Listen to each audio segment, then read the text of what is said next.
د سعودي د څو ورځې هغه نه خبرې طالبانو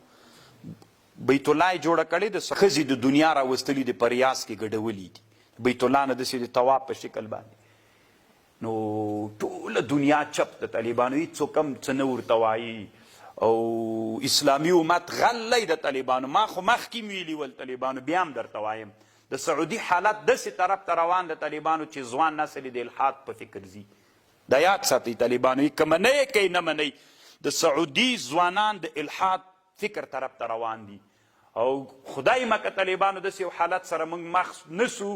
چې بیا به سعودي به مو له لاسه وتلي وي اسلامي امت کې طالبانو ملیان په دې اخته دي اسقاط مني او که نه مني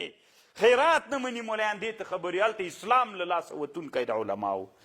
او که دین د لاسه وته په ورځ د قیامت به تر ټولو نه لوی مجرمان علما وي چې چپ پاتې دي طالبانو تر دې نه د چې لوی کفر چیرې طالبانو بوتان هم درولي دي بوتان یې درولي دي د بیت الله شاته بوتان درولي دا اوس څه معنا لري مقصد یې د دې څه شی ده طالبانو بیخي خطرناکه مسله ده دا طالبانو ټوله اسلامي دنیا پې باندې چپ ده د بیت الله چارپیر یې بوتان درولي لوڅې ښځې چې د دنیا مشهورې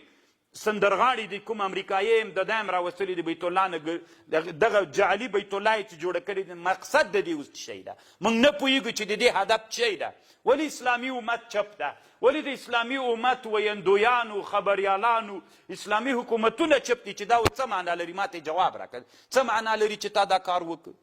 الله دې رحم وکړي طالبانو که اسلامي امت کې علما هم داسې چپ پاتې سول دا بعیده مه بلئ چې کاپیران دې موږ داسې وکړي دا وارې مو دې داسې وځپي فکري مزپي کله چې فکري د موږ له لاسه ووتل بیا مولا والا په دې ستوني دې په قدر کېږدي بیا به ښه دا د اسقاط خبره یاد کړي اوس اسقاط ته هېڅ ضرورت نشته بیخي که ونه که طالبانو څه پروا کوي که وایي که څه پروا کوي اوس طالبانو اسلامي امت دې ته ضرورت لري چې اسلام په پښو باندې ودرېږي اسلام را ژوندی